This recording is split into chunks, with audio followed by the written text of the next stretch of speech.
اس سے مقصود حضرت ابو بکر صدیق ہیں۔ خود ابو بکر صدیق کو بھی اذیت دی گئی، انہیں اور ان کے ساتھ طلحہ بن عبید اللہ کو نوفل بن قویل ادوی نے پکڑ کر ایک ہی رسی میں باندھ دیا تاکہ انہیں نماز نہ پڑھنے دیں بلکہ دین اسلام سے بھی باز رکھے، مگر انہوں نے اس کی بات نہ سنی۔ اس کے بعد اسے یہ دیکھ کر حیرت ہوئی کہ وہ دونوں بندھن سے آزاد اور نماز میں مشغول ہیں۔ اس واقعے کے بعد ان دونوں کو قرینین ایک ساتھ بندھے ہوئے کہا جاتا تھا۔ کہا جاتا ہے کہ یہ کام نوفل کے بجائے طلحہ بن عبید اللہ کے بھائی عثمان بن عبید اللہ نے کیا تھا۔ خلاصہ یہ کہ مشرکین کو جس کسی کے متعلق بھی معلوم ہوا کہ وہ مسلمان ہو گیا ہے تو اس کی ایذا رسانی کے در پہ ضرور ہوئے، اور کمزور مسلمانوں بالخصوص غلاموں اور لونڈیوں کے متعلق یہ کام آسان بھی تھا، کیونکہ کوئی نہ تھا جو ان کے لیے غصہ ہوتا اور ان کی حمایت کرتا، بلکہ ان کے سردار اور مالک انہیں خود ہی سزائیں دیتے اور اوباشوں کو بھی ورغلاتے۔ البتہ بڑے لوگوں اور اشراف میں سے کوئی مسلمان ہوتا تو اس کی ایذا رسانی ذرا آسان نہ ہوتی، کیونکہ وہ اپنی قوم کی حفاظت اور بچاؤ میں ہوتا۔ اس لیے ایسے لوگوں پر خود ان کے اپنے قبیلے کے اشراف کے سوا کم ہی کوئی جرت کرتا تھا، وہ بھی بہت بچ بچا کر اور سوچ سمجھ کر۔ رسول اللہ کے بارے میں مشرکین کا موقف۔ جہاں تک رسول اللہ صلی اللہ علیہ وسلم کے معاملے کا تعلق ہے تو یہ بات یاد رکھنی چاہیے کہ آپ پرشکوہ، باوقار اور منفرد شخصیت کے مالک تھے۔ دوست و دشمن سبھی آپ کو تعظیم کی نظر سے دیکھتے تھے۔ آپ جیسی شخصیت کا سامنا اکرام و احترام ہی سے کیا جا سکتا تھا، اور آپ کے خلاف کسی نیچ اور ذلیل حرکت کی جرت کوئی رذیل اور احمق ہی کر سکتا تھا۔ اس ذاتی عظمت کے علاوہ آپ کو ابو طالب کی حمایت و حفاظت بھی حاصل تھی، اور ابو طالب مکہ کے ان گنے چنے لوگوں میں سے تھے جو اپنی ذاتی اور اجتماعی دونوں حیثیتوں سے اتنے باعظمت تھے کہ کوئی شخص بڑی مشکل سے ان کے عہد توڑنے اور ان کے قان وعدے پر ہاتھ ڈالنے کی جسارت کر سکتا تھا۔ اس صورتحال نے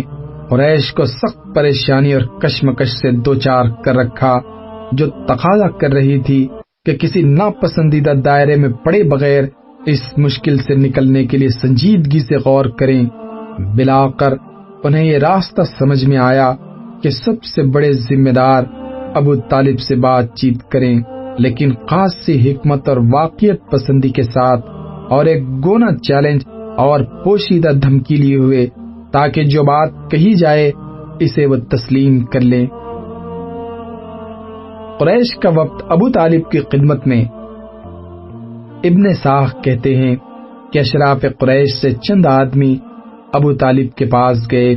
اور بولے، ابو طالب،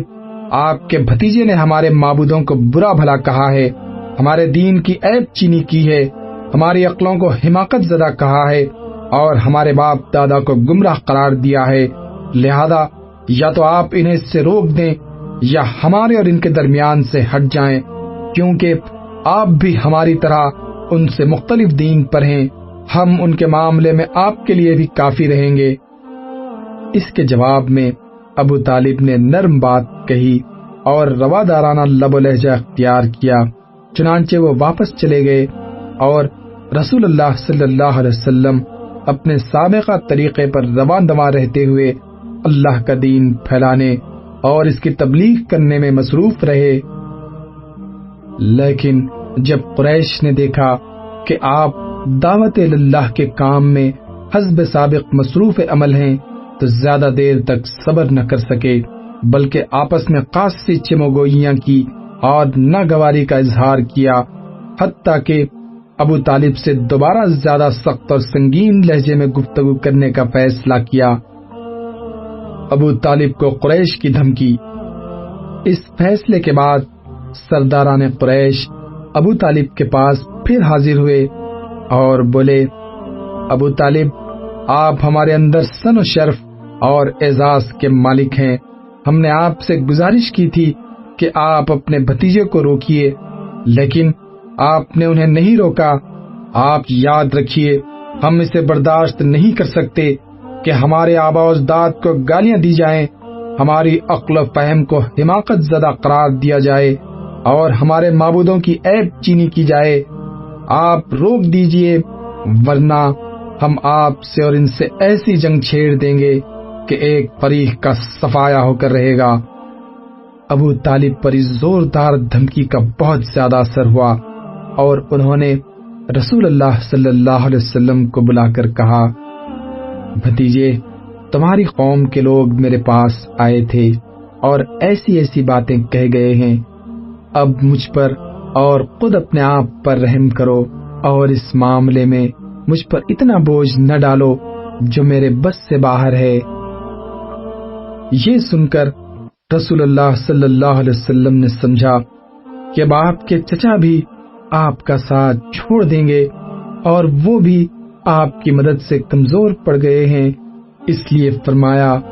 چچا جان، اللہ کی قسم،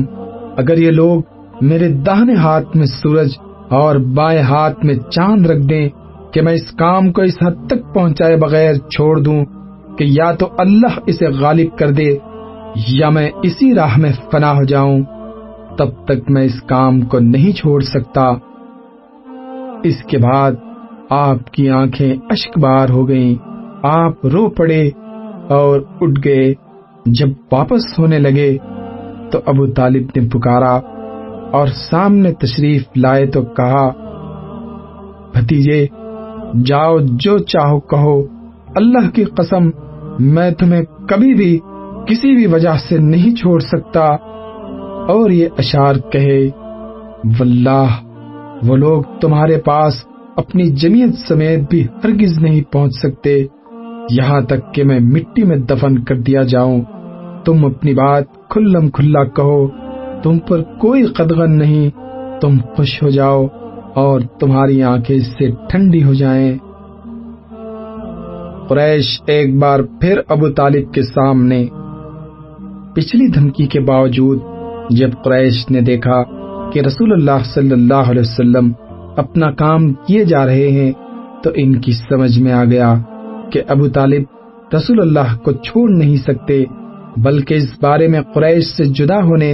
اور ان کی عداوت مول لینے کو تیار ہیں۔ چنانچہ وہ لوگ ولید بن مغیرہ کے لڑکے عمارہ کو ہمراہ لے کر ابو طالب کے پاس پہنچے اور ان سے یوں عرض کیا، اے ابو طالب،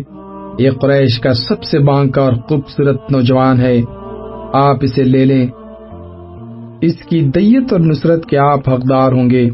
آپ اسے اپنا لڑکا بنا لیں، یہ آپ کا ہوگا، اور آپ اپنے اس بھتیجے کو ہمارے حوالے کر دیں جس نے آپ کے آباء و اجداد کے دین کی مخالفت کی ہے، آپ کی قوم کا شیرازہ منتشر کر رکھا ہے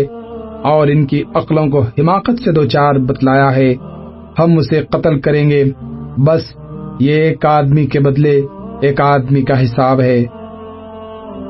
ابو طالب نے کہا، اللہ کی قسم، کتنا برا سودا ہے جو تم لوگ مجھ سے کر رہے ہو، تم اپنا بیٹا مجھے دیتے ہو کہ میں اسے کھلاؤں پلاؤں پالوں پوسوں،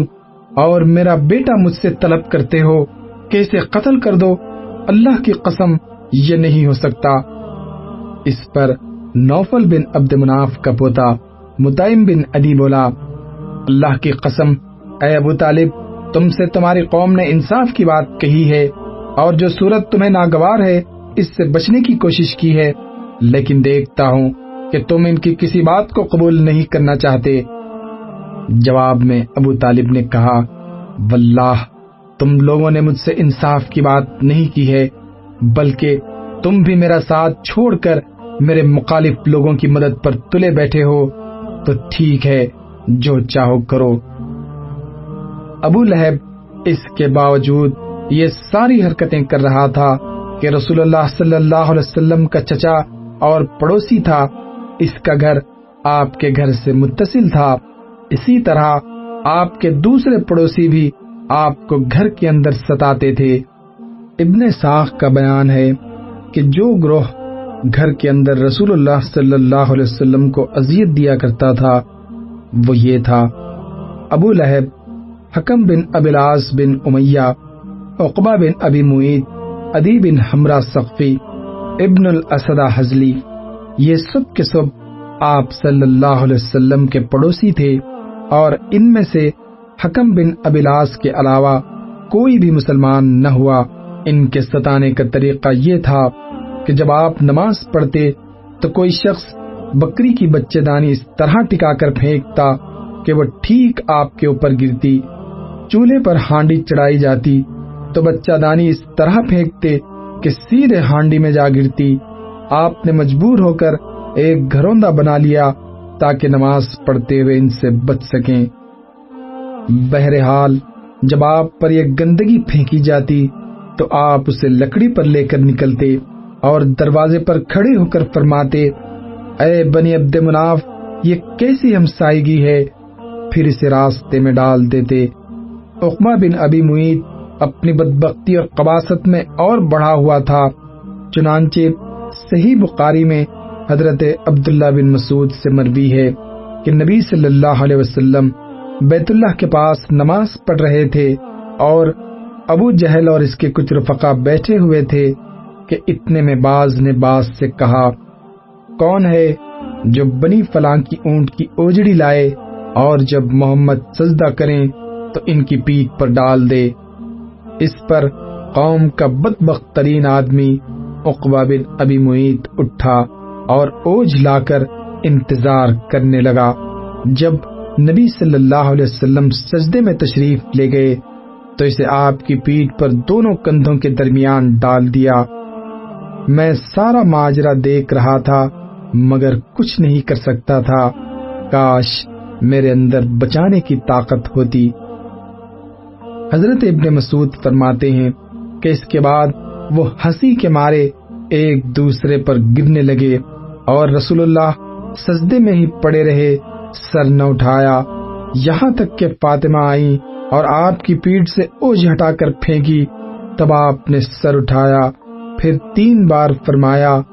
اللہم علیک بقریش، اے اللہ تو قریش کو پکڑ لے۔ جب آپ نے بد دعا کی تو ان پر بہت گراں گزری، کیونکہ ان کا عقیدہ تھا کہ اس شہر میں دعائیں قبول کی جاتی ہیں۔ اس کے بعد آپ نے نام لے لے کر بد دعا کی: اے اللہ ابو جہل کو پکڑ لے اور عتبہ بن ربیعہ، شیبہ بن ربیعہ، ولید بن عتبہ، امیہ بن خلف اور عقبہ بن ابی معیط کو پکڑ لے۔ انہوں نے 7ویں کا بھی نام گنایا لیکن راوی کو یاد نہ رہا۔ ابن مسعود فرماتے ہیں کہ اس ذات کی قسم جس کے ہاتھ میں میری جان ہے، میں نے دیکھا کہ جن لوگوں کے نام رسول اللہ صلی اللہ علیہ وسلم نے گن گن کر لیے تھے، سب کے سب بدر کے کنویں میں مقتول پڑے ہوئے تھے۔ امیہ بن خلف کا وتیرہ تھا کہ وہ جب رسول اللہ صلی اللہ علیہ وسلم کو دیکھتا تو لام تان کرتا۔ اسی کے متعلق یہ آیت نازل ہوئی: ویل لکل ہمزۃ لمزہ، ہر لان تان اور برائی کرنے والے کے لیے تباہی ہے۔ ابن ہشام کہتے ہیں